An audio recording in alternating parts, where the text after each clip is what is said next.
The following is a fictional story of events that may happen in the near future. 8 a.m. New York Stock Exchange. It's a cold, breezy day on Wall Street as markets await the Federal Reserve's announcement for QE4. Futures are up significantly. The Dow Jones just breached its 2008 high of 14,164. Gold just hit an all-time high of 2,900. Silver just breached $100 per ounce. The dollar index is holding at 53. With official unemployment at 16.3%, there is a nervous feeling on Wall Street that if this doesn't work, the world could implode into a depression that will last for the remainder of the decade. 8:19 a.m. Beijing. Chinese officials announced that they can no longer allow Washington to devalue their holdings. After making their concerns private, China accepts that Washington will never stop paying its debts with inflated currency. China makes an official statement from Beijing, quote, "We have made our concerns known privately for some time. With QE4 about to be announced today, China will have no choice but to stop purchasing U.S. treasuries. We have allowed Washington to try to work through their imbalances for 4 years. But with global inflation and U.S. consumers rapidly shrinking as a percentage of global GDP, we feel that a Western recovery is unlikely until they reform their entitlement programs." 8:45 a.m. New York Stock Exchange. Upon hearing the statement from China, Dow futures have a sharp reversal and begin to drop. Gold leaps past $3,000 per ounce, up $150 per ounce in the last 26 minutes. CNBC awaits a statement from the White House. 8:50 a.m. Washington, D.C. The president makes an official statement to calm investors' fears.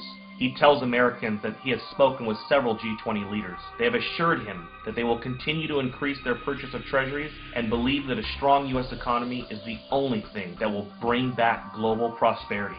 He has also spoken to Chairman Bernanke, who assures him that a strong dollar will be the result of QE4. The president also reminds Americans that his recent New Deal recovery programs that he passed through executive order will increase the likelihood of a lasting recovery. He also notes that Beijing, since 2009, has slowly been reducing their holdings, so the impact will be minimal. 9:51 a.m. New York. Dow futures fall 850 points in the first 20 minutes of trading. Markets are halted for 1 hour by the authorities. 10 a.m. Main Street, America. The news about the stock market in China has now spread. A panic begins to sit in and unprepared Americans rush to the grocery store. In an attempt to purchase food and water, Americans that didn't know what was going on are alerted by all of the news stories and panic buying. Within 50 minutes, there is a nationwide rush to the stores.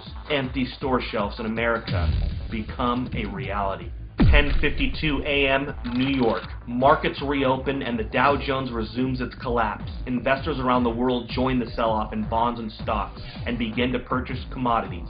Unlike the panic of 2008, this time commodities are seen as the only safe haven from a dollar crisis. 11:30 a.m. New York. The Dow falls 1,700 points since reopening. Trading is halted for at least 2 hours. The Federal Reserve injects $200 billion into the markets and announces that QE4 will be delayed until further notice. Congress is called back to D.C. for an emergency joint session. Some members of Congress are saying that they consider China's statement a financial attack. 12 p.m. Main Street, America. Several cities begin to see civil unrest after grocery stores are forced to close.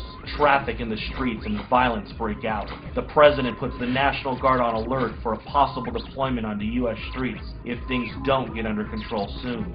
Several news agencies are reporting injuries at grocery chains and call for the authorities to do something before it gets worse. 12:15 p.m. Toronto, Canada.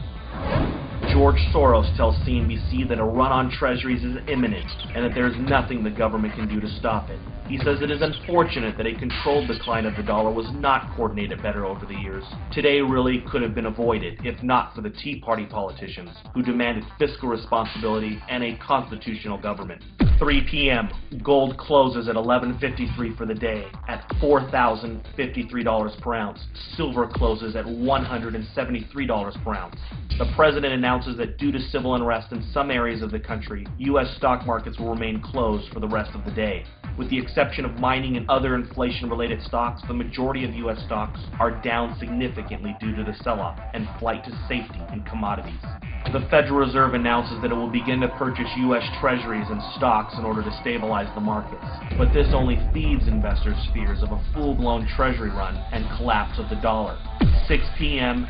Asia. Asian markets begin a massive sell-off. Dollar collapse rumors begin to take hold of the markets. CNBC Asia looks into a possible COMEX default and complete breakdown in the U.S. economy. Gold spikes in Asia, up 17.50 in the first complete hour of trading. Gold is now at 58.03. 7 p.m. Gold and silver bullion dealers across the world have suspended all sales due to no inventory. A COMEX default is now expected. Several central bank representatives propose a freeze on currency markets and a fixed devaluation of the U.S. dollar in order to calm investors.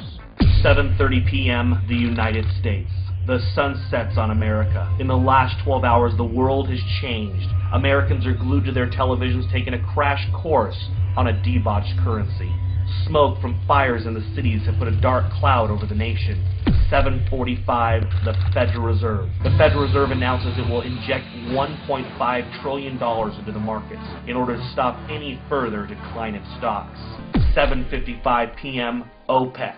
The final nail in the coffin. OPEC nations halt oil trades in U.S. dollars until further notice. They will only accept euros, renminbi, or gold. 7:59 p.m. The Federal Reserve's announcement to inject $1.5 trillion into the markets causes a sharp reversal in overseas markets. Stocks begin to rally even as Main Street melts down. 8 p.m. Manhattan.